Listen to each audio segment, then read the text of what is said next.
So I'm having such a great time talking about some of those 80s slashers. Those films first got me into the horror genre back in the day when I was a kid, and they still own a special place in my heart.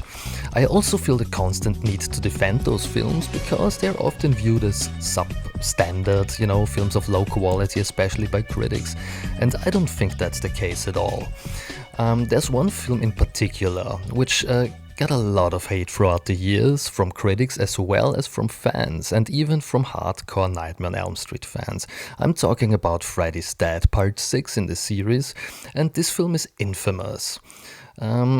Also, among hardcore fans, I don't know, everyone I know hates this film, and I feel the need to defend it because I think it's a very well-made film. And I'm not saying this because I'm trying to be some sort of a rebel or something, someone who's desperately going against the current or something. No, it's just my honest opinion. I think this is a great film, and it's even one of my favorites in the series. So let's talk about what I think is so great about this film. So a lot of people criticize this film for its goofy tone, for its humorous elements and Freddy not being scary enough, and he comes off as some sort of a joke. And yeah, it's often described as a Looney Tunes version of A Nightmare on Elm Street, and I have to say that's exactly what this is. And personally, I think this is a pretty amazing idea. I think it's a very interesting idea. Because that's exactly what the people who made this film wanted it to be. They wanted this to be some sort of a dark cartoon, a dark version of the Looney Tunes cartoons, And I think that's pretty unique and very interesting. And you have to enjoy this film, you have to be able to take it for what it is. If you can't take it for what it is, if this isn't your thing at all, you won't enjoy this film, Rachel Talalay directed this film. She was a producer in the series and got upgraded to director, and I think she did an amazing job. I love what she managed to accomplish visually with this film. A lot of people criticize this film's visuals. I never got the criticism. I'm completely honest with you. I think it's visually stunning because the visuals perfectly support this idea of a dark cartoon. It also looks like a dark cartoon, and I love this. I love how the sky looks and the effects work. It was the early 90s, and yeah, maybe there's a little bit of early CGI in there. I'm not sure. But yeah, I loved what they accomplished with the look of this film. I think it looks beautiful. It looks like a fairy tale. It has a lot of it has something from a fairy tale. I think this perfectly describes it. So I love Rachel Talalay's direction overall. Second thing I love about this film is the cast. This takes place at some orphanage for troubled teenagers, and I think that's exactly what the Nightmare on Elm Street series is about.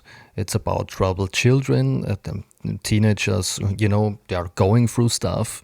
Their parents abandoned them, never understood them, never listened to them, just put them away in some orphanage. And if this isn't perfect for the series, it's thematically rich, and I think those characters are pretty fleshed out.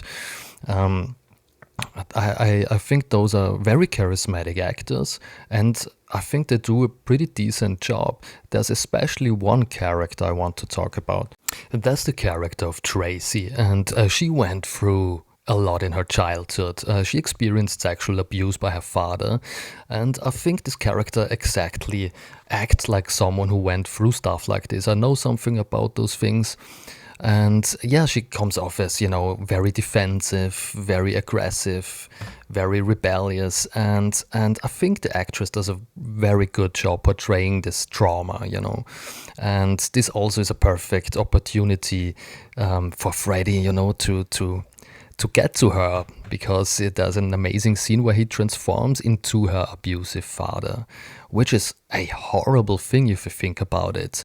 As I said, a lot of people complain about Freddy not being scary enough, but if this isn't scary, I don't know what is. I mean, he transforms into her abusive father and he's also joking about the whole thing, which is a pretty evil thing to do, you know, his dark sense of humor.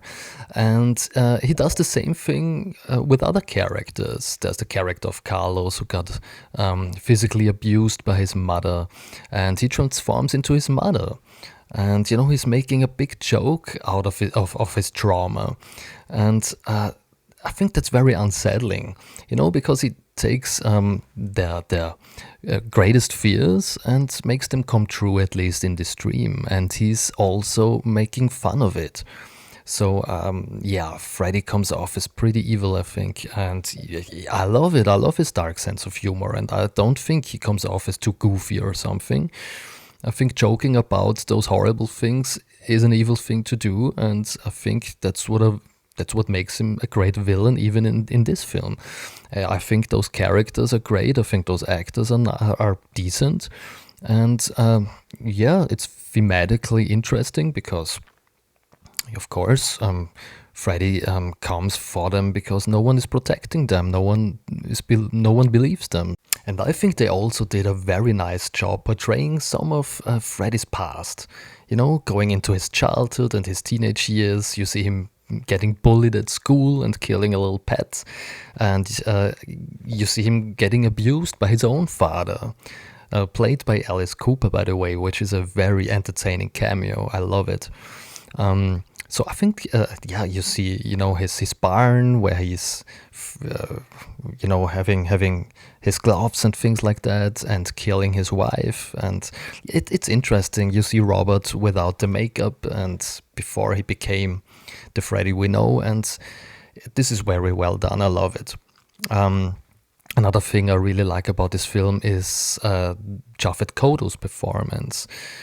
He plays the psychiatrist. I think he comes off as very likable. Of course, I'm a fan of the actor because he was a Bond villain, one of my favorites, and I think he does a decent job in this film. You have a lot of funny cameos also, which I enjoy a lot. You have Johnny Depp having a little cameo. You have Roseanne Barr and Tom Arnold. You have Alice Cooper, as I mentioned before. And I enjoy those because they come off as funny but a little unsettling at the same time, which brings me to my next point. Another thing I love about this film is the idea of this abandoned small town, you know, where all the children are gone and there are only the parents left, and they all went in some sort of a mass psychosis. I think that's pretty unsettling. It scares me, and I think it's very well done. Yeah, it comes off as very scary. That's another thing that I love about this film. There's interesting music written by Brian May. You have a little Goo Goo Dolls soundtrack in there. I love all of this. It's a nice rock soundtrack that I enjoy a lot, even these days.